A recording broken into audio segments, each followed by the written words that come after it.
নবগ্রামের আইরা মোড়ে ভয়াবহ পথ দুর্ঘটনা। অল্পের জন্য রক্ষা পেল চালক ও খালাসে। ঘাতক চাকা ফেটে বিপত্তি। নবগ্রাম থানার অন্তর্গত আইরা মোড় এলাকায় এক ভয়াবহ পথ দুর্ঘটনার সাক্ষী থাকল স্থানীয় বাসিন্দারা।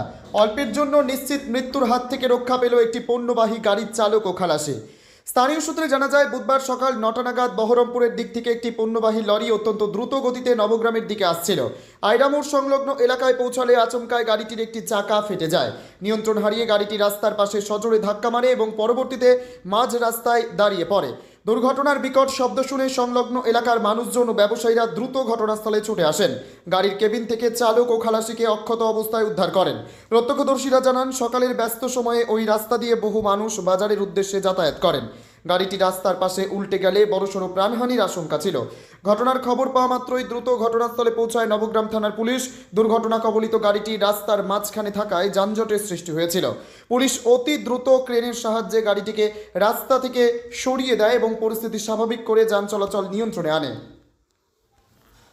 দাদা নিয়ন্ত্রণ হারিয়ে অনেকগুলো টায়ার উড়ে গেছে এবং গাড়িটা ঠিক দাঁড়িয়ে আছে, কোনো ক্ষয়ক্ষতি এমন হয়নি।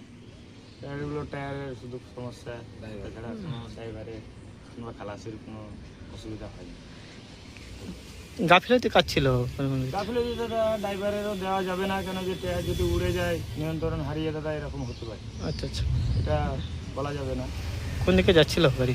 গাড়িটা মোরগ্রাম লাইনে যাচ্ছিল, বহরমপুরের দিক থেকে আসছিল। আচ্ছা আচ্ছা, যে নিয়ন্ত্রণ হারিয়ে যাই হোক টায়ারটা উড়ে এরকম অবস্থায় আছে। গাড়ির ক্ষয়ক্ষতি হয়নি, এমন টায়ারগুলো লাগিয়ে দিলে। আপনার নাম? আপনার নাম? আমার নাম দশরথ মাঝি।